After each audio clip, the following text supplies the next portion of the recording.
दोस्तों, एक डीएम साहिबा प्रयागराज में महाकुंभ के दौरान हिजाब पहनकर चली जाती है और वहां की सुरक्षा और व्यवस्था का जायजा लेने लगती है। तभी कुछ महिला पुलिसकर्मी की नजर उन पर पड़ती है और वह उन्हें आतंकवादी समझकर उन्हें थाने ले जाती है। कौन थी वह डीएम साहिबा और क्यों वह हिजाब पहनकर महाकुंभ में गई? सच्चाई जानने के लिए वीडियो को अंत तक जरूर देखना। वीडियो को शुरू करने से पहले आपसे एक रिक्वेस्ट है कि वीडियो को लाइक और हमारे चैनल मिस्टर अनमोल को सब्सक्राइब करना मत भूलना। दोस्तों, प्रयागराज में महाकुंभ के दौरान सुबह का समय था और डीएम साहिबा यानी कि जिला अधिकारी खुद मैदान में थी। उनका नाम सीमा अंसारी था। अपने काम के प्रति ईमानदारी और सख्ती के लिए वह जानी जाती थी। इस बार प्रशासन ने कुंभ में सुरक्षा और व्यवस्था के कड़े इंतजाम किए थे।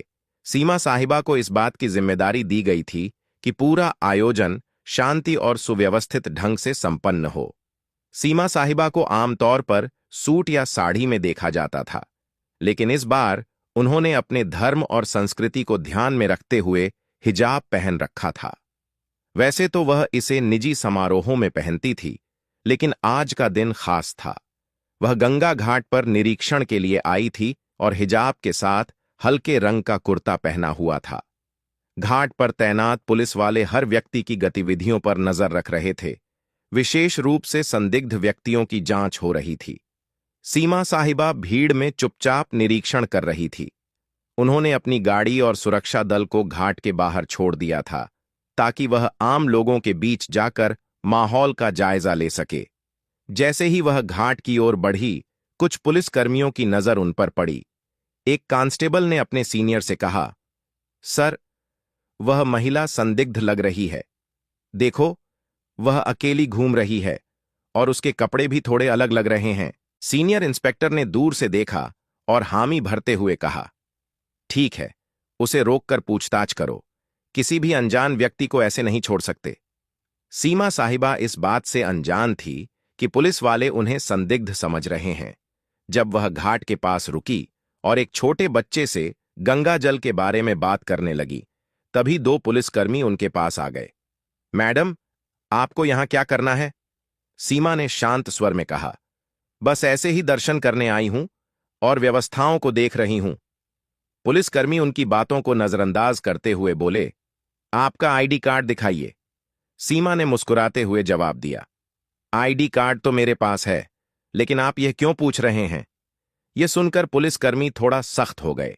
आप आईडी नहीं दिखाएंगी तो हमें आपसे पूछताछ करनी पड़ेगी। आप अकेले क्यों घूम रही हैं? सीमा को समझ नहीं आया कि बात किस ओर जा रही है। तभी सीनियर इंस्पेक्टर भी आ गए और बोले, आपके पास कौन सा सामान है? कृपया अपना बैग खोलिए। सीमा साहिबा ने स्थिति को समझने की कोशिश की। उन्होंने सोचा कि अगर अभी वह अपनी पहचान बताएंगे तो यह लोग शर्मिंदा हो सकते हैं। इसीलिए उन्होंने पहले पुलिसकर्मियों की गंभीरता को परखने का मन बनाया। उन्होंने शांति से कहा, आप जो चाहे पूछ सकते हैं, मैं यहां किसी गलत इरादे से नहीं आई हूं। पुलिसकर्मी अब पूरी तरह से शक के घेरे में आ गए। उन्होंने सीमा का बैग ले लिया और जांच शुरू कर दी। इसी दौरान एक अन्य पुलिसकर्मी ने कहा, इन्हें थाने ले चलते हैं, वहां पूरी पूछताछ करेंगे। घाट पर खड़े लोग इस नजारे को देखने लगे। किसी ने कहा, लगता है कोई संदिग्ध है। देखो, पुलिस वाले कितने गंभीर हैं। सीमा साहिबा अब तक शांत थी। उन्होंने तय किया कि वह अब भी अपनी पहचान नहीं बताकर स्थिति को और आगे बढ़ने देंगी। सीमा को थाने ले जाया गया। वहां इंस्पेक्टर ने उनसे सवाल जवाब शुरू कर दिए। आप कहां से आई हैं? यहां क्यों आई हैं? आपका नाम क्या है? सीमा ने मुस्कुराते हुए कहा, क्या मैं अपना नाम बाद में बता सकती हूं? पहले आप अपने सवाल खत्म कर लीजिए। इंस्पेक्टर को यह बात नागवार गुजरी। उसने सख्त लहजे में कहा, आपकी यह हरकतें और चुप्पी हमें मजबूर कर रही हैं कि आपको को हिरासत में लिया जाए। अब तक सीमा ने चुपचाप सब कुछ सुना, लेकिन वह जानती थी कि इस कहानी का अंत उन्हें ही लिखना होगा। उनके चेहरे पर कोई घबराहट नहीं थी, बल्कि एक अलग ही आत्मविश्वास झलक रहा था। थाने में माहौल गर्म हो चुका था। सीमा साहिबा को अब भी पुलिसकर्मियों ने संदिग्ध मान रखा था। सीनियर इंस्पेक्टर ने बाकायदा उन्हें एक कुर्सी पर बिठाया और आसपास के पुलिसकर्मियों को निर्देश दिया, इनसे सख्ती से पूछताछ करो। जब तक पूरी जानकारी ना मिले इन्हें यहां से जाने मत देना। सीमा साहिबा को यह सब थोड़ा मजेदार लग रहा था। वह सोच रही थी कि पुलिस का यह कड़ा रवैया उनकी व्यवस्था का ही हिस्सा है और यह देखना उनके लिए किसी अनुभव से कम नहीं था। हालांकि यह बात भी समझ में आ रही थी कि अब समय आ गया है कि वह अपनी असली पहचान जाहिर करें। इंस्पेक्टर ने एक और सवाल किया, आपके पास महाकुंभ में घूमने की अनुमति है या नहीं? सीमा ने हल्की मुस्कान के साथ जवाब दिया, मैंने अनुमति ली है, लेकिन शायद आप मुझे पहचान नहीं पा रहे हैं। इंस्पेक्टर का गुस्सा बढ़ता जा रहा था। पहचान? हमें आपकी पहचान से मतलब नहीं है। सीधे सीधे अपनी आईडी दिखाओ और यह बातों का गोलमोल जवाब देना बंद करो। सीमा अब भी अपनी जगह पर शांति से बैठी थी। तभी उन्होंने अपने बैग से पानी की बोतल निकाली और पूछा, क्या यहां पानी मिलेगा या खुद पीने के लिए लाना होगा? यह सुनकर एक कांस्टेबल झुंझला गया। मैडम, यह कोई पिकनिक स्पॉट नहीं है, आप जवाब दें, वरना यह नरमी हम और नहीं दिखाएंगे। सीमा साहिबा ने आखिरकार कहा, अच्छा चलिए, आपको अपनी पहचान बताती हूं, लेकिन इसके बाद आप अपनी टीम को बताना कि पहले किसी के साथ ऐसा व्यवहार ना करें। यह सुनते ही इंस्पेक्टर को थोड़ा झटका लगा। उसने सीधा सवाल किया, कौन हो तुम और किस अधिकार से हमें सिखाने की बात कर रही हो? सीमा ने अपने बैग से अपना आईडी कार्ड निकाला और मेज पर रख दिया। उस कार्ड पर साफ लिखा था, सीमा अंसारी, जिला अधिकारी हरिद्वार। इंस्पेक्टर का चेहरा सफेद पड़ गया। वहां मौजूद अन्य पुलिसकर्मी भी एकदम चुप हो गए।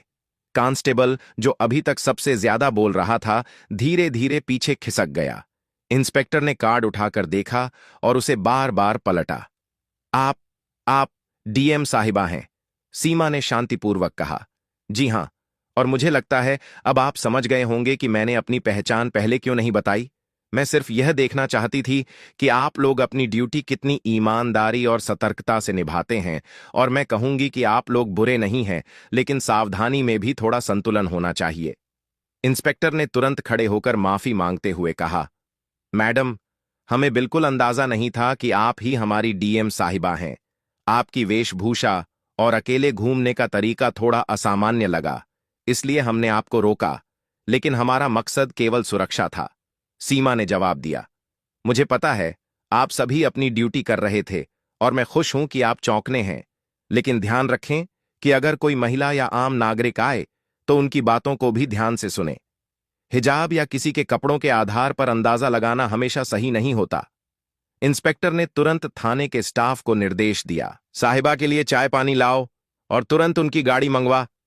सीमा ने मुस्कुराते हुए कहा, नहीं, इसकी जरूरत नहीं। मैं तो यह देखने आई थी कि हमारा प्रशासन कैसे काम कर रहा है, और मुझे खुशी है कि आप लोग काम कर रहे हैं। लेकिन याद रखें, हर बार शक की बिनाह पर किसी को आतंकवादी या अपराधी मान लेना उचित नहीं। यह बात सुनकर इंस्पेक्टर ने सिर झुका लिया। आपकी बात सही है मैडम, हमें इस पर काम करना होगा। सीमा ने हंसते हुए कहा, काम तो ठीक है, लेकिन अब मुझे मेरे काम पर वापस जाने दीजिए, और अगली बार किसी से बात करने से पहले उसकी बात को ध्यान से सुनने की आदत डालिए। थाने से बाहर आते समय कुछ पुलिसकर्मी और कर्मचारी उनके साथ घाट तक गए। वहां मौजूद लोग अब भी उन्हें देख रहे थे। कुछ लोग कानाफूसी कर रहे थे कि यह वही महिला है जिसे पुलिस ने पकड़ा था। सीमा ने गाड़ी में बैठने से पहले पलट कर देखा और पुलिसकर्मियों से कहा, आप लोग अच्छा काम कर रहे हैं, लेकिन एक जिम्मेदार नागरिक से बात करते समय अपनी मानवता को भी बनाए रखें, और अगर आप मुझसे सहमत हैं तो यह संदेश अपनी टीम तक पहुंचाएं। इंस्पेक्टर ने सिर झुकाकर हामी भरी। जरूर मैडम। यह हमारी तरफ से एक सीख रही। थाने की घटना के बाद सीमा साहिबा घाट पर वापस लौट आई। अब तक पुलिसकर्मियों और वहां मौजूद कर्मचारियों के चेहरे पर न केवल शर्मिंदगी बल्कि उनके लिए गहरी इज्जत भी साफ झलक रही थी। हालांकि सीमा ने इस घटना को ज्यादा तूल नहीं दिया और अपने काम पर ध्यान केंद्रित किया। घाट पर लोग अब भी उन्हें देख रहे थे। कुछ ने पहचान लिया था कि वे डीएम साहिबा हैं, तो कुछ अब भी यह सोच रहे थे कि यह महिला कौन थी जिसे पुलिस ने पकड़ा था। सीमा ने भीड़ की परवाह किए बिना घाट पर मौजूद व्यवस्थाओं का जायजा लेना शुरू कर दिया। दोपहर तक यह घटना पूरे पुलिस महकमे में फैल चुकी थी।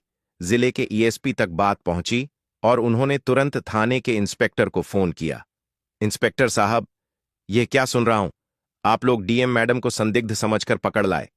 इंस्पेक्टर ने हिचकचाते हुए जवाब दिया। सर, गलती हो गई।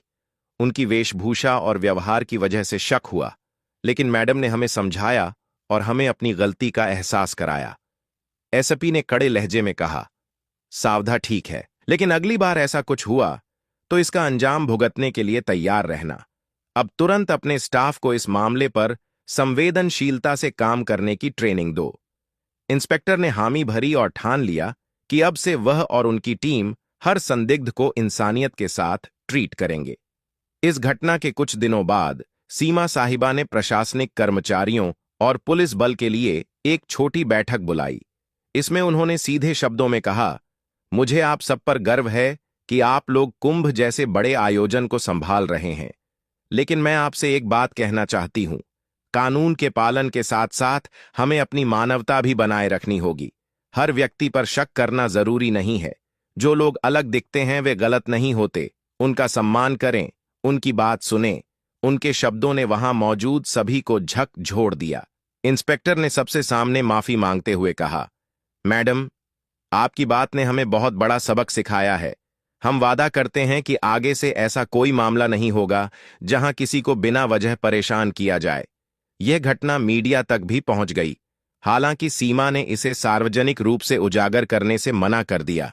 उन्होंने कहा, यह घटना व्यक्तिगत है और इसे उदाहरण के तौर पर लेना चाहिए, न कि इसे किसी विवाद का हिस्सा बनाना चाहिए।